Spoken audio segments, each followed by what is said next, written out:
Okay, hello everybody. And then I forgot my own admonition to turn my speaker off. Welcome back to Connections Online. This is day one of Connections Online, session 4, and we're going to talk about practical design and war games. I'm Chris Weave. I've got Brian Train and Mike Markowitz here. They are the real experts in this regard. I'm just here to basically pass questions to them if they need to be, have questions passed to them, etc. So why don't we start off real quick, though, with a quick introduction. Let's do it in alphabetical order by first name. So Brian, if you would introduce yourself, please. Okay, well, I'm Brian Train. I've been playing war games since 1979, and I've been designing them since about 1991 or so. I have about maybe 50 designs published all told. Some of them are self-published, or a lot of them started as self-published items before they were picked up by bigger companies. So I'd like to think that I might have learned a little bit about the practicalities of how to present a game, but I'm also told by some people I'm basically unteachable, so we'll see. Mike. All right, Mike, up to you. I'm Mike Markowitz, and I'm a wargamer. I've been a wargamer since I was 9 years old, and a war game designer probably since I was about 11.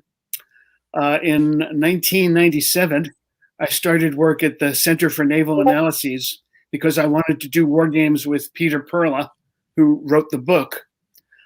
In recent years, most of my work has been graphic design, maps and counters. And I have a couple of published designs, including a game on Alexander the Great that won the Charles Roberts Award. What's the name of that game, Mike? Alexandros. And Mike, if one should happen to want to buy a copy of Alexandros, would there be some mechanism whereby one might do that? Copies can still be found secondhand on the secondary market, but it's long out of print. Okay, but I thought it was being reprinted. Hasn't appeared quite yet. Okay, but it's about to be reprinted. Okay, so I'm trying to give you a softball question, Mike, where you can convince people to give you money, and you're not playing along with me. Oh, I don't get any money from it because the rights belong to Ty Bomba. Oh, okay. Sold them to the Compass Games guys. Well, okay, so at least we're helping Compass Games out. So yes. All right. Understood. So Alexandros. Cool. So I think the way that this is going to work is that this is mostly going to be a conversation between Brian and Mike. So by the way, somebody said some good things about Supermarina, Mike. I'm not seeing any questions here. Would you like me to come up with a question, or would you guys like to just come up with questions for yourself at this point? Throw us a question. Yeah, pitch us one. Okay, so a very, very, very smart friend of mine mentioned this not too long ago. He said that if he had it to do over again, he would be interested in having a conversation about what he wishes he knew about war game design now that he wished he knew then. And of course, this is actually something that Mike said would be a good question in the preliminary for this. So, Mike, what if you had it to do over again? Like, what do you wish that you knew 10, 15, 20 years ago about war game design, about practical war game design stuff? What would you, if you could go back and talk to your previous self, what would you say? Come up with a logical and simple set of conventions for naming files and folders that will make it easy for you to find things that you've worked on 3 years or 5 years or 10 years later. Never throw anything away. That's something I wish I had known when I got started with creating digital files for war games, because often I wish I could locate stuff I did years ago, but it's on floppy disks, and which are now sort of unretrievable. And that raises another question, which is use file formats that you know will be accessible in the future. That's why things like PDF and JPEG are your friends. Okay. Yeah, that's something I wish that I had picked up on too, because I'd been, working out files, graphics, and for myself on my Mac. But I would switch Macs over the years, and I always used these sort of integrated software things that they had, like ClarisWorks, AppleWorks, and the problem is that the formats often were not compatible, and because it was a Mac back then, a lot of what they used was picked file format. So a lot of my early stuff is just like your stuff is just irretrievable. Well, the graphics are, text is still text. For now, I use LibreOffice for my stuff. I use the writing part for the rules. I use the drawing functions for maps and counters, that kind of thing. And it imports and exports to all kinds of common and enduring formats. So now that things are kind of stabilizing, or have stabilized for a while with PDF and text and that kind of thing, and things are a lot more interoperable than they used to be. It's better. As for what I would admonish my younger self to do is, I guess late last year, I re-released one of the first games I ever designed, which is called Civil Power. It's a kind of a tactical sandbox game on urban riots, mayhem, disorder. It's a timely thing. It's a timely thing now, but it's a game that I originally designed back in 1991. And I think the most work of getting that game together for its new edition was going back and rewriting the rules, essentially. I have learned a lot. I'd like to think I'd learned a lot about how to write a paragraph in the last 25 years. So that kind of thing just comes with attention and experience. But it's something that I would have told myself to be careful about. When I talk about game design, I always cite these two major rules that James Dunnigan put in the Complete Wargames Handbook. One, keep it simple. And two, plagiarize.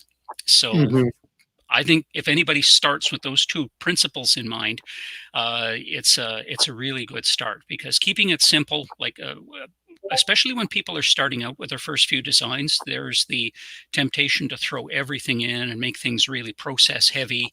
It might be fun while you're doing it, but it might not be fun when other people have to play that later and go through those processes. So plagiarize, and don't outright copy. Well, if you do, have an intellectual debt, please acknowledge it. But think of the games that you enjoyed playing and what made the processes in the games less onerous, and try to follow that. If somebody works out a style of rules writing that you find easier to follow, do that. And similarly with graphics, we'll be talking about graphics later. My personal opinion is that graphic design peaked about 1978, 79 with Redmond Simonson. I try to do what Redmond would do, but I don't often succeed.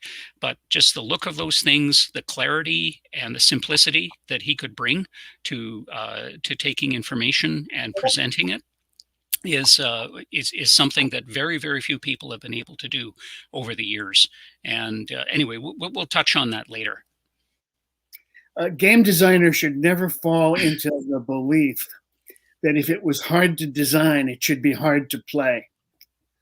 I always like to explain that most of your players, most of the time, are going to be confused.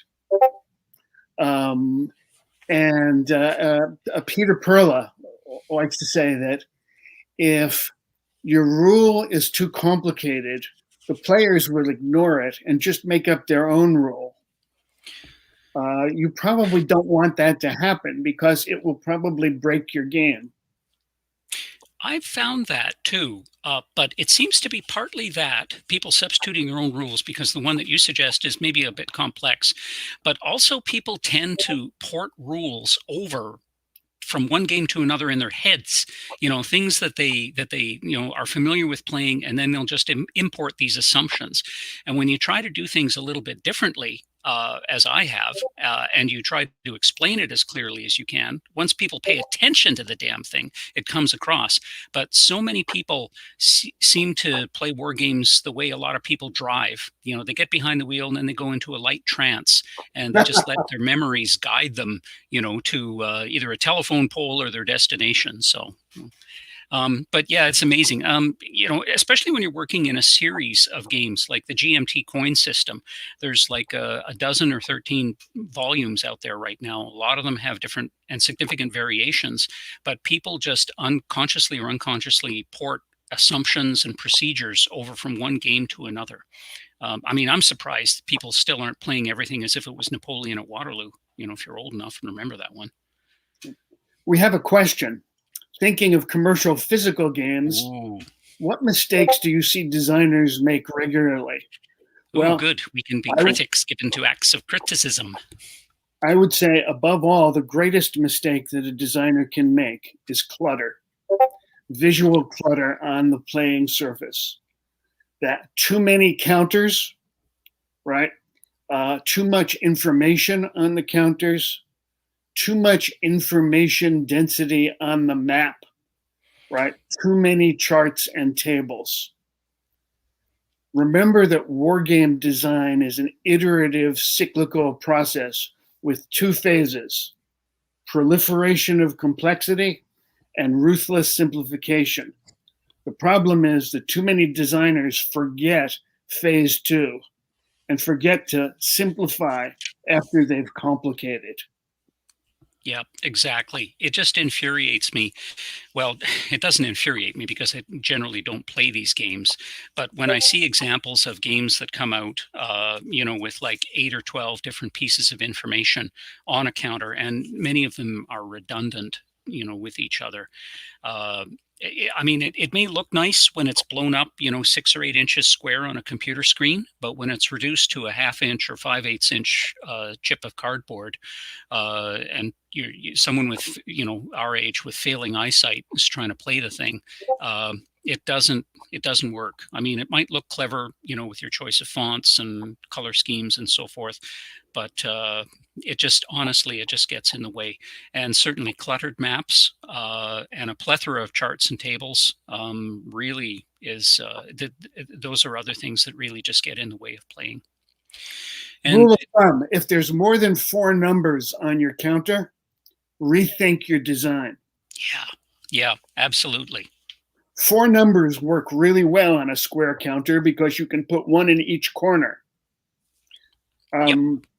But when you start seeing 6 or 7 different values on a counter, you're skirting the edge of unplayable complexity. Yeah, absolutely. I think that there's just far too much of that, and of course maps tend to be really cluttered as well. I mentioned Redmond Simonson a moment ago. I'm just going to put up, if Chris could post it, the link to a PDF document, which is a chapter in a book that SPI came out with a long time ago on wargame design, and he talks about graphics and physical systems. And some of the information in it is rather dated because he's talking about, like light tables and letraset and stuff like that we don't have anymore. But his talk about how to organize, a set of rules, how to lay out maps, how to lay out counters, the kind of information that you should put on a counter, those kinds of things, and the illustrations, that is a really, really good guide. If you can just take the fundamentals from that and try to apply them with what you're doing, I think that'd be great. I also posted this in the Discord chat for those who are registered attendees. Thank you. Most of what I know about wargame graphic design I learned from Redmond Simonson, who sadly passed away in 2005.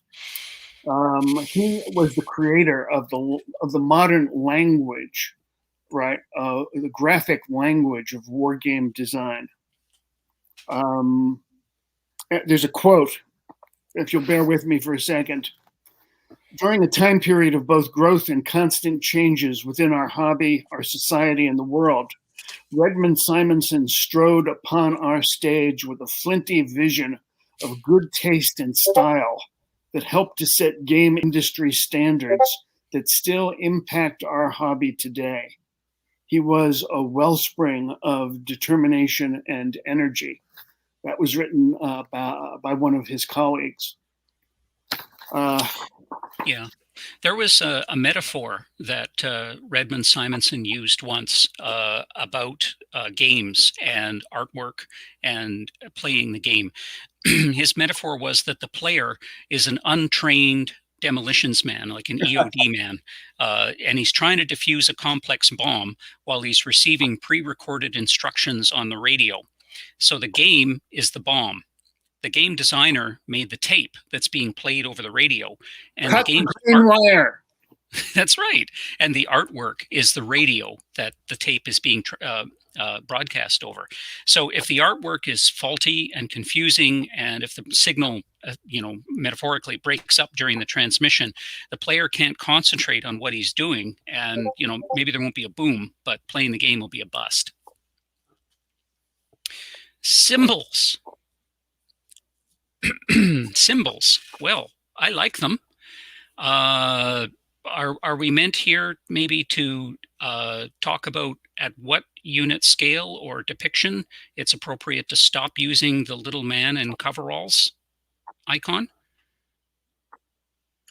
So my personal take on it is that pictures of things should stop at about maybe, I don't know, platoon or company level.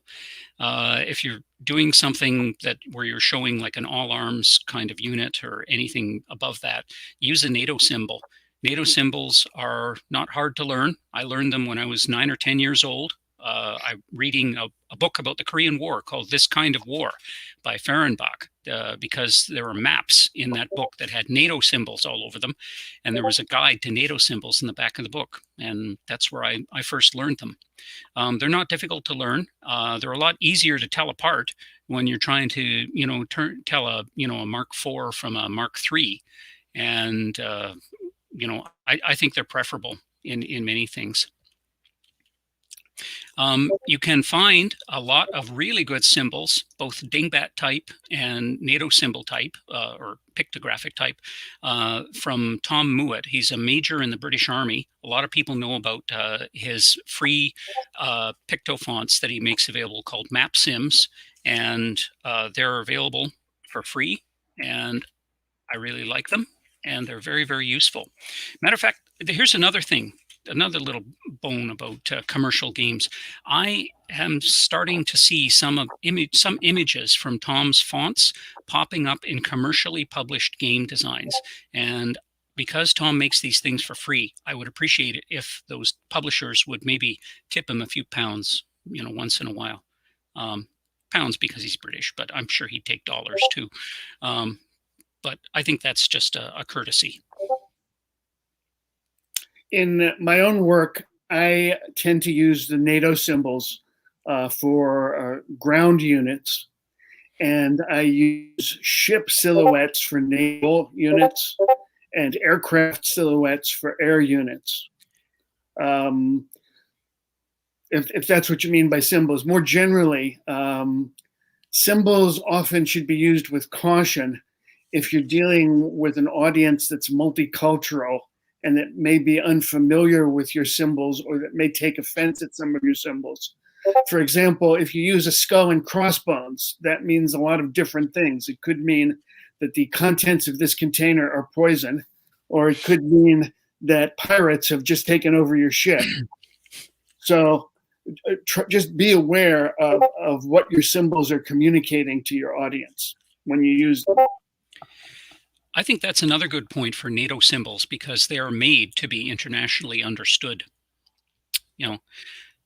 And incidentally, Tom has made fonts available of ship silhouettes from the side and aircraft silhouettes from the side and the top in his collection, as well as all kinds of NATO symbols and tank fonts, soldier fonts, those kinds of things. So he's got them for almost everything. But yes, I would agree with you with ships and aircraft. It probably is a little bit better to use a pictographic symbol. Yeah. Vehicles viewed from the top are all just rectangles. Yeah, they all look the same. And they're quite hard to identify.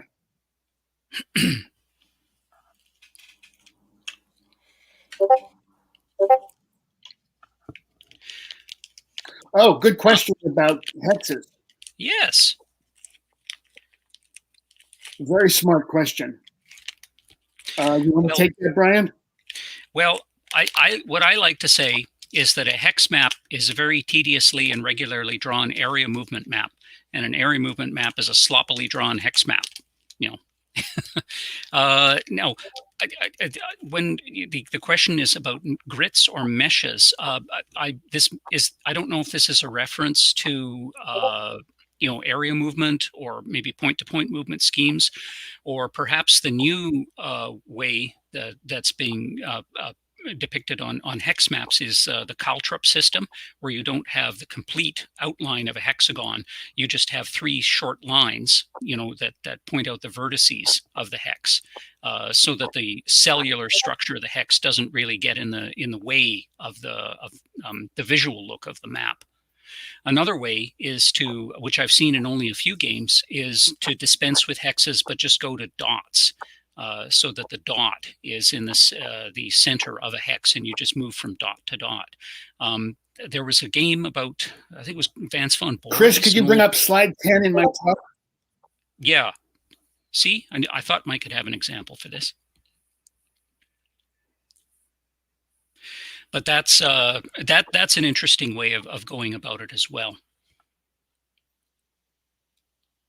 I'm working on it. But I've only ever seen it in one or two games. Have you? Mike, do you have other examples? Well, they're on the slide, I guess.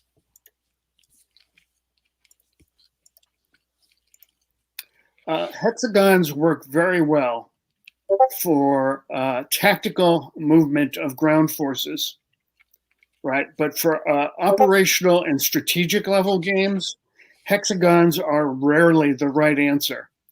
For one thing, think about a map of the entire Earth, right? Most of the action in wars in history has taken place on a very few hexes of that map.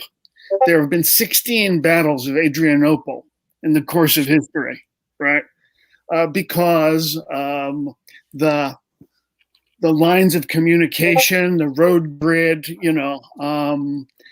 constrains the movement of armies in fairly predictable ways. Next slide. Next slide. Go to one that's why hexagons. On a hexagon grid, each space has 6 neighbors. On a chessboard, like a square grid, each space has 8 neighbors. Movement across a hex grid, right, in any direction, regardless of what direction you're going in, covers essentially the same distance. If you're moving on a square grid and you're moving diagonally, you're going 1.4 times as far, right? Square root of 2. Sometimes hexagons are the right answer, and sometimes area movement or some other kind of movement, point to point, or conceptual space is often actually increasingly, I think, the right answer for a lot of the games that we're called upon to design. If you're doing a cyber war game, for example, right, you should probably be playing that on a network diagram, not on a geographic map. Or perhaps you should have a geographic map and a network diagram that are connected in some simple way based on the effects of the cyber operations that you're trying to represent. Could you talk a little bit, Brian, about, you can take those slides off, Chris. I think one of the earliest examples I saw of conceptual space is from 1975, when James Dunnigan designed Plot to Assassinate Hitler. Now, that's a hex map, but it's a map that shows, in a sense, sort of like a political distance, or distance of, or like a distance of power between different characters, that maneuver on the map around and among different power centers. So it's a combination of sort of conceptual space and expression of political power as a function of distance. And it's also partly a geographical map too, because as the game goes on, certain sectors of the map disappear as the Allies and the Russians eat them up. And that's no longer available for players to enter. But I thought that was a really interesting way to show it. I think it was also something that was way ahead of its time. And but that's what I liked about SPI, their willingness to experiment with so many things. Another interesting way to look at things that people like to point at is Redmond Simonson's map for Tito, which was one of the last games to be produced by SPI. And that's an area movement map. Say again, Mike? People hated that game. I like that map. I like that map. I like that game. I played them several times. I've stolen ideas from Tito. I don't mind, and I don't mind telling people that. But again, this is an example of an area movement map that combines, little boxes and tracks and little zones for different hideaways for different forces. And it actually, it's got very bold colors and very bright symbols, which maybe didn't suit with people's taste back then, but I thought it was a good way to show information, to show a lot of unrelated information on one map. Another thing that people can do while we're talking about maps and clutter is to dispense with the map. I've designed a couple of games that didn't use the map at all. I did one years ago on the Chinese Cultural Revolution called Red Guard. And there you have no map. You've got counters, and you have these sort of 1.5 inch square tiles that represent different power centers, and some of them are like the Central Committee, or Shanghai city government, or the Flying Pigeon bicycle factory, or whatever. And your counters are different units, and not formed units, but peasants and party cadres and stuff. And you have like an offense and a defense team, and they go off and they attack different objectives like that. So again, this concentrates on the application of power to attack and defend a conceptual, location. Like the building of the Flying Pigeon bicycle factory's buildings aren't really all that important, but who dominates, the workers there, that is important. And so that's what's shown by your counters going out and attacking this tile. And so you just lay them out, on a table. So sometimes you can just dispense with the map completely. Some people have gone, partway there by using a card-based approach where the cards are the map. The only collectible card game I ever played was Illuminati New World Order by Steve Jackson Games. And you lay you know what I'm talking about, you lay your cards out as sort of like these tentacles coming out from a central Illuminati agency. And you can cut tentacles off like that. And that's a great way to show, the sort of rings, inner and outer rings of power, and how they can be interfered with.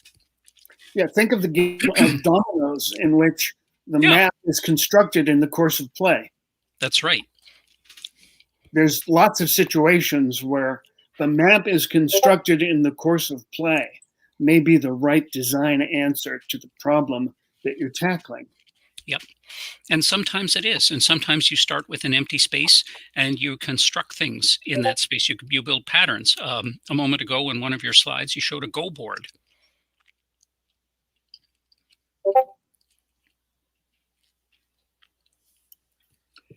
If I can chime in here for a second and go back to the subject of hexes for just a moment, there's a nifty little wargaming trick that I learned, probably back in the 90s now, that I've never seen actually implemented in anything other than this homebrew map system. So every now and then you'll run into a game that instead of having hexes has squares, but the squares are offset, right? Mm-hmm. So like Avalanche's Great War at Sea does that. So they basically overlap in halves, right? Like brick. Yeah, it's a brick pattern, except it's with square bricks as opposed to rectangular ones. Well, if you number that pattern correctly, where you do it odds and evens, so instead of like 1, 2, 3, 4, it's 1, 3, 5, 7 for one set and 2, 4, 6, 8 for the next. If you do that in both the horizontal and the vertical, you end up with a numbering scheme that allows you to do Cartesian math on that map grid. So instead of having to try to do hex math, which is like a pain in the ass, you can now just do regular Cartesian math that you learned in high school. And these guys used it. They were doing a game. It was FASA's Star Trek tactical combat simulator, except they had a computer program that would do line of sight. And they came to Origins with 2 desktop computers that they put in separate rooms, radio telephone headsets that the 2 controllers would use to talk to each other, and a big oversized map where they had gone in by hand and renumbered all the hexes on this map so that it met this pattern. And they were doing double blind line of sight. They were doing this in like 1997. Nice. It was really, really nice. It was a really fun game to play. And when I looked at the map, I said, what's going on with this weird numbering scheme? And the guy explained it to me. And it's like, that's brilliant. That's utterly brilliant. And I've never seen anybody else ever use it. Yeah, that's the first time I've heard of anybody numbering them like that. I do recall examples of that brick wall type layout from games as early as the early 70s. There was like an old ACW period game from SDC called Rifle Musket that used a brick wall pattern, and it was kind of interesting. So if you can't draw hexes, anybody can draw squares. Though I seem to recall the squares can't be drawn exactly square. They need to be very slightly rectangular. Because in order to preserve the true diagonal distances, which I guess is important, if you're trying to figure line of sight. I know that one of the problems with all maps, of course, is you get distortion over distance. The farther away from the center you get, the more geographic distortion you get, which is a problem for hex grids as much as anything else. But if you every now and then put in a pentagon instead of a hex, you can preserve those geographic distances. And it's actually surprising. It doesn't really screw up your ability to do straight lines or anything like that. Because since it's compensating for a distortion that's in there already, it actually still works pretty well. That was an innovation that my friends at CNA came up with, that Mike's employer came up with. And the only reason I mention it is because I know that they showed that map. They've shown that map at connections in the past. So, but it's a clever little idea. And effectively unclassified. Yeah. Yeah. I mean, that's how CNA rolls, right? Yeah. So, okay. So I am going to, Tim Smith asked me, what was that brick grid numbering system I mentioned? And it basically just boils down to, when you're doing the numbering, think of the squares, they're overlapping squares, and think of those squares as being 2 wide rather than 1 wide. So 1, 3, 5, 9, and then you go up a half row, and the next ones are 2, 4, 6, 8, and you're skipping every other one. I'd have to sit down, to be honest. It's been so long since I've seen it. I'd have to sit down and sort of noodle it out again, the exact details. But that was the key. It's the brick pattern, and you're alternating odd and even as you're moving in both directions. Yeah. You did raise a good point to see how wargame maps have illustrated or how they've shown the whole globe. There was a science fiction, GDW did a science fiction game, Invasion Earth, where it was, or there are some planetary invasion games out there where it's shown, the globe is shown as a set of triangles, around sort of a central belt. Global War and World War III, that were two SPI games. They just tried to put it on a regular hex field, which was interesting enough in its way, but there was an awful lot of distortion there. Personally, I don't think that a hexagon needs to relate to any really fixed distance, unless you're dealing with like a really tactical game where where you've got ranged combat, and there has to be some more or less exact measure. But once you get beyond that, I don't think it really matters. As long as you have the adjacencies between the hexes, because again, a hex map is just a tediously drawn, regularly drawn area movement map. As long as you've got the adjacencies preserved, the distances that are portrayed can be any size at all. And again, that was a point that was brought out in Plot to Assassinate Hitler, because in the center of the map, you're in downtown Berlin, and there's different ministry buildings. And then you go out about maybe 10 or 12 hex rows, and oh, that's France. That's all of France. That map is my slide 18, if you can bring it up. I remember you had that in your presentation. Yes, Tracy, that's right. It is actually. Or like a big orange cut up.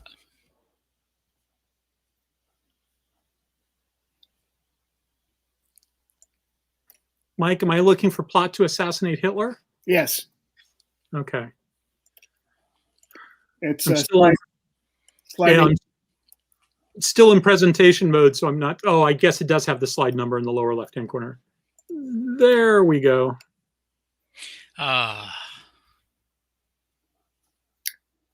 It's weird, but it's so good. Like so many other things in life. More generally, it's a great idea for game designers that work a lot with maps to learn something about map projections. The Wikipedia article on map projections is a great place to start if you don't know anything about map projections.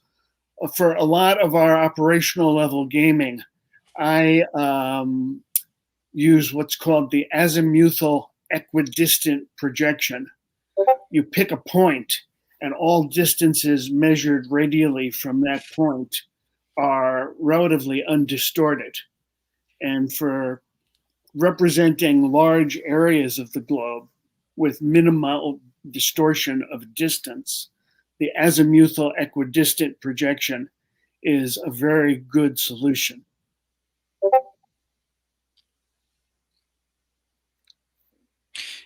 And I'm imagining that is one that's different from like a lot of the maps that we remember from the walls of classrooms when we were children.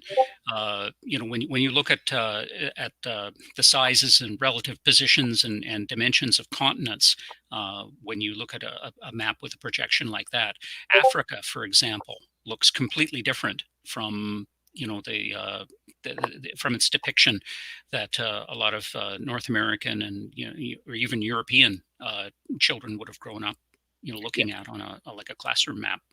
The Mercator projection, which is the map projection that's used by Google Maps, right, is horrible because it completely distorts the relative size of landforms. It is not the case that Greenland is as big as Africa. Right? Yeah, Mercator, that's the word I was looking for. If all you knew was a Mercator map, you might think so. Mm-hmm. The Mercator map projection was used because for nautical charts, it made certain kinds of plotting very easy, right? And courses remain constant on a Mercator projection map. But for much of the kind of representation of geography that we need to do in strategic level wargaming, a Mercator map is a disaster.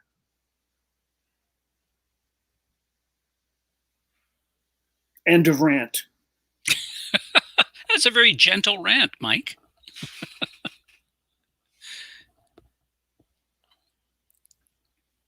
I guess I suppose there's one other thing that I just wanted to mention. We were talking about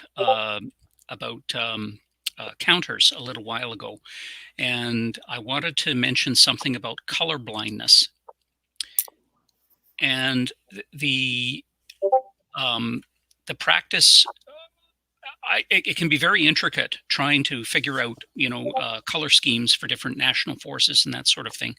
But I think sometimes people tend to forget about the fraction of people that are colorblind. I believe it's something like 8 or 9% of all males, and a small percent of females in the world are red-green colorblind or color weak. And there was a slide in my presentation. Let's see if I can bring it up. That showed a recent game that was put together by. Am I sharing? You were not sharing. Okay.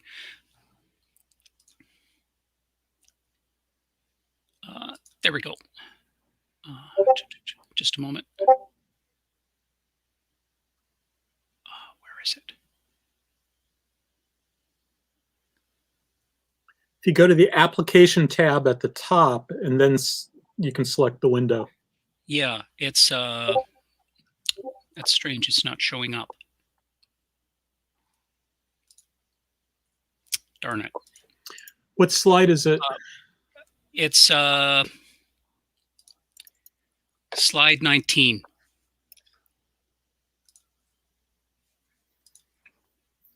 Okay. Oh, yes. Okay. Hold on a second.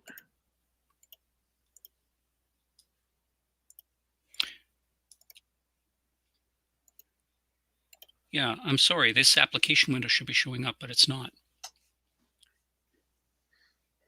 Is that what you were looking for?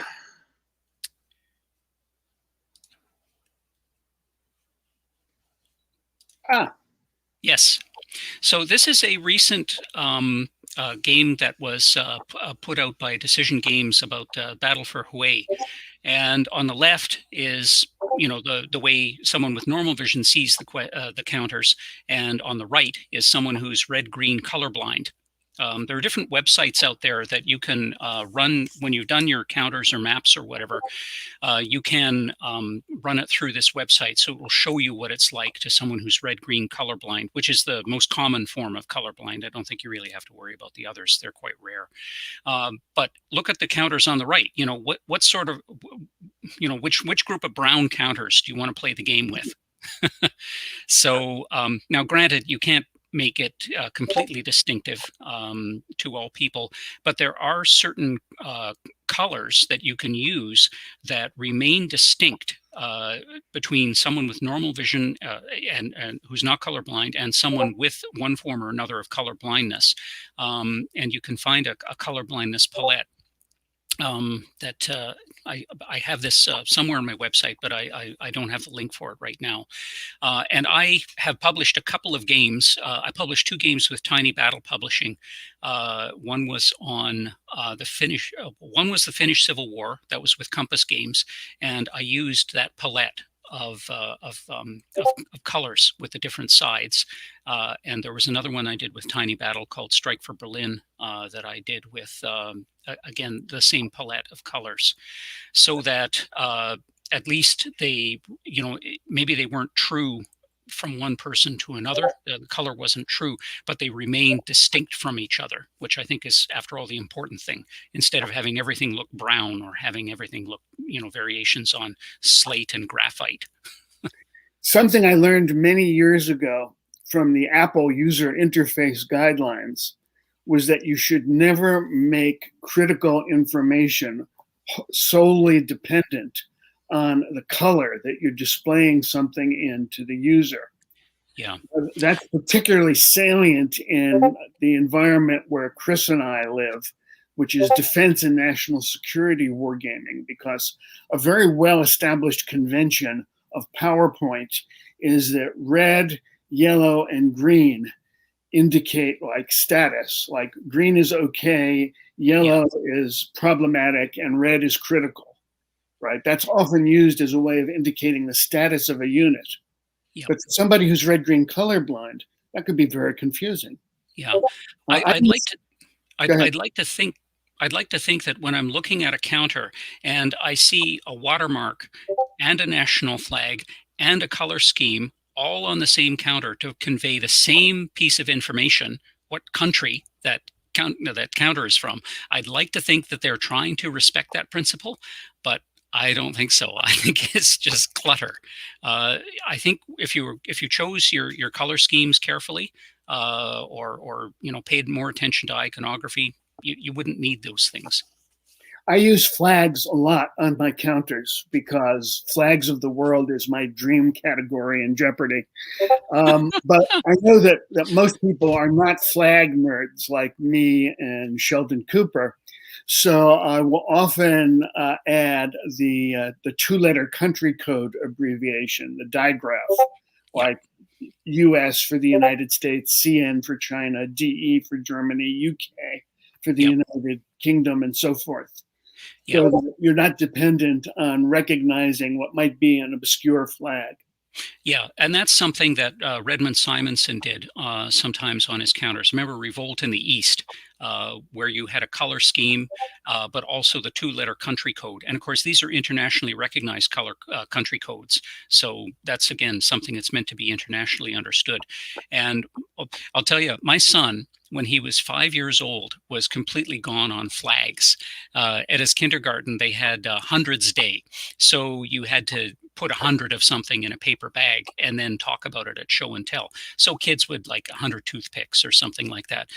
He did this while he was sick with the chicken pox. He sat down and he drew 100 tiny little flags of 100 different nations of the world and put them in the bag and showed them off, and just, I don't know. He wowed the teacher. He wowed me. I don't know about the other kids. But yeah, there was a time when he was so gone on flags. So if I can interrupt for a second, for what it's worth, when Mike and I used to work together, I have 0 data points, 0 instances where I showed Mike a flag and he wasn't able to immediately tell me whose flag it was. Yeah. And some of them were pretty obscure. I mean, we're not necessarily limited to nations here. We're talking like, oh, that's the old flag of this particular region of Germany from like 1870. Okay. That's impressive, Mike. So there's one other question here. Let me go ahead and throw this one up. This one actually came in at the very beginning. Oh, yeah. Good question. I agree vigorously. Reality is simultaneous, but when we constrain our players to a rigid sequence of I go, you go, I move all my pieces, resolve combat, then you move all your pieces and resolve combat. That may be very unrealistic, or a better way to think of it is a very poor representation of the dynamics of the actual conflict you're trying to represent. War, it turns out, is the domain of chaos. And in real world operations, right, well, often, let's say the war begins with a surprise attack. That means red can move all red's pieces and resolve all the remaining effects.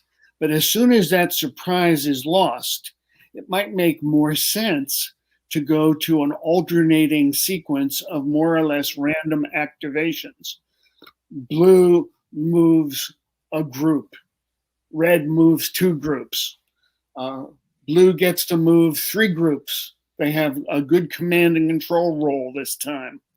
then red moves a group, blue moves a group, and so forth. And maybe we do a series of moves before we resolve combat. You're not constrained, right, to the way we used to do it in the 1970s and 80s.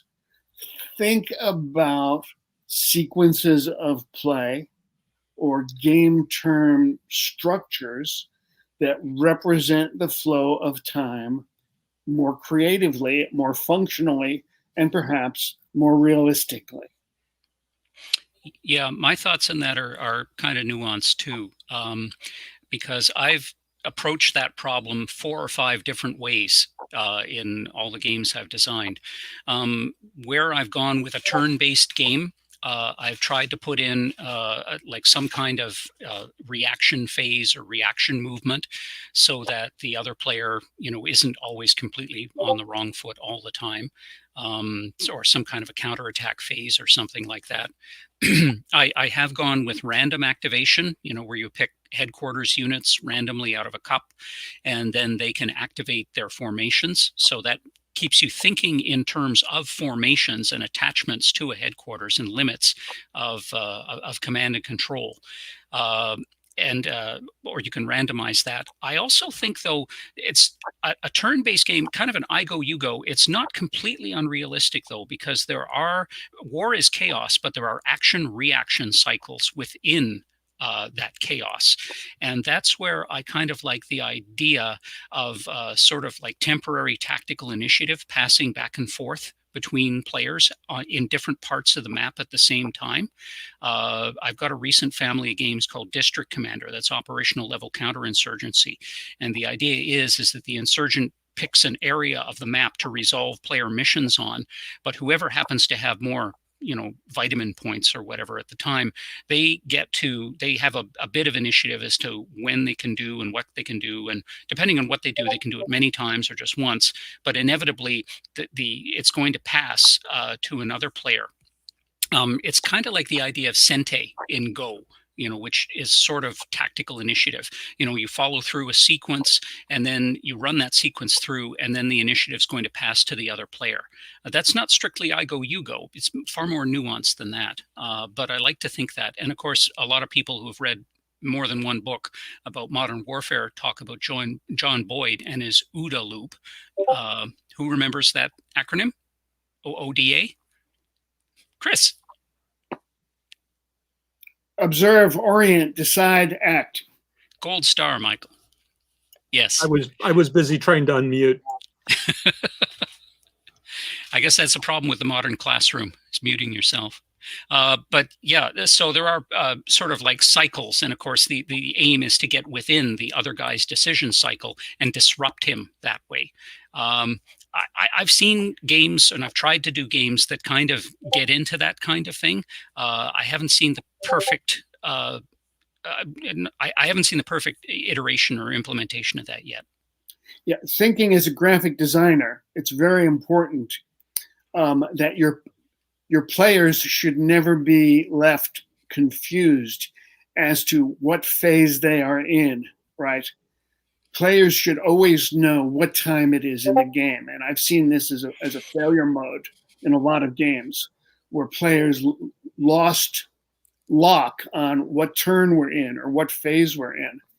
And remember that, like, there's ways that you can display visually to your players who has moved and who has not, right? When a unit moves and resolves combat, turn it upside down, right? And then during the game turn interface, turn everybody right side up again, things like that, right? So don't just think it, show it visually on the board to your players and have a way of representing those states of play.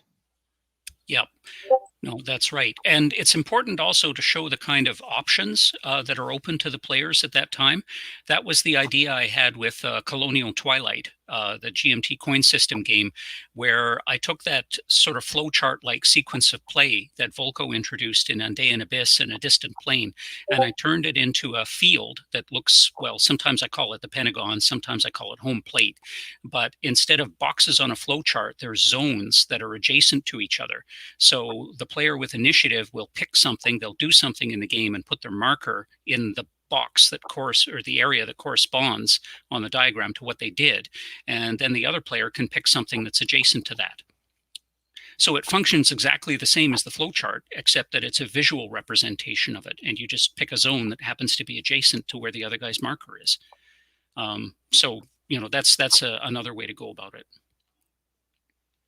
I'm also minded of some things that Redmond Simonson would do again, where he would have like nested circles that were divided into different sectors to show the movement between different phases, and you know, a shorter, like a game turn, and then a strategic turn that encompassed a number of game turns. You know, so it would be like a couple of clocks working at the same time, just with a couple of markers. I thought that was a clever way to go about it. So for what it's worth, gentlemen, there is a robust conversation taking place on Discord in the channel about all the different issues you've talked about. In fact, that's one of the reasons why I haven't posted more questions, is because everybody's so busy having a side conversation based upon the stuff that you're talking about that they haven't been asking as many questions as I would have expected. So I hope they're agreeing with us generally. Yeah, they are, but there's been lots of examples of different maps thrown up and things like that. So I would encourage you to go and take a look at it after we're done. Speaking of which, we've got about 3 minutes left. So now's probably a good time to ask as to whether you've got any parting thoughts, any last minute words of wisdom for people who might be designing their own games out there. Who wants to go first?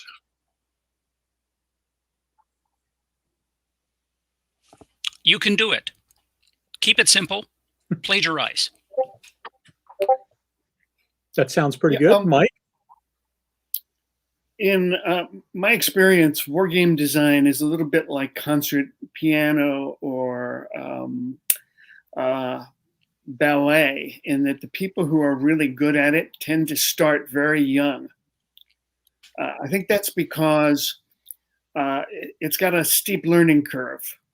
Right. So the sooner you start, right, the more you're going to learn.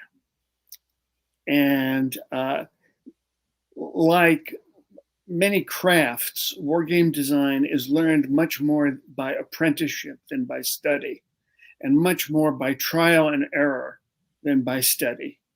So don't be afraid to make mistakes.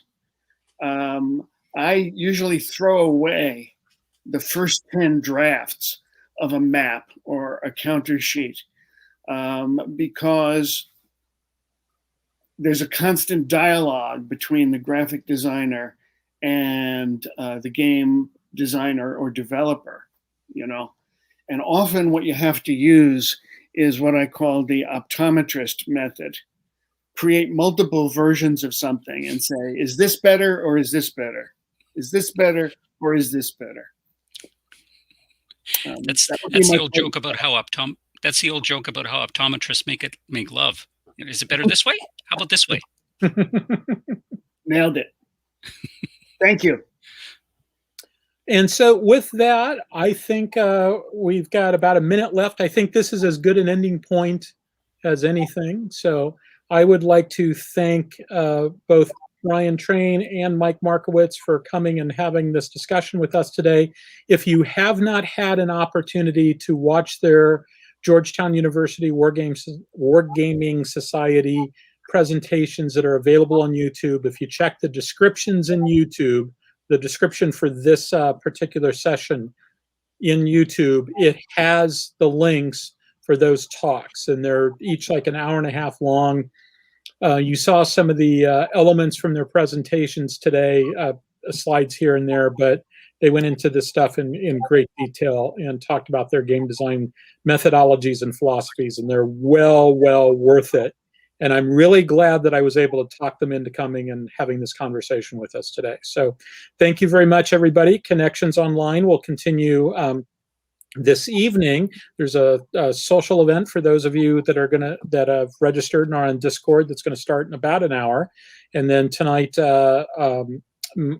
Matt Caffrey is going to do his history of wargaming talk that those who have done Connections US have seen in the past. But if you haven't, it's a fantastic talk. If you do a search for Connections Online 2021 on YouTube, you'll be able to find the link for that talk. So thank you very much, gentlemen, and have a good evening. Thanks, Chris. This is lots of fun. Nice to see you all. Bye-bye.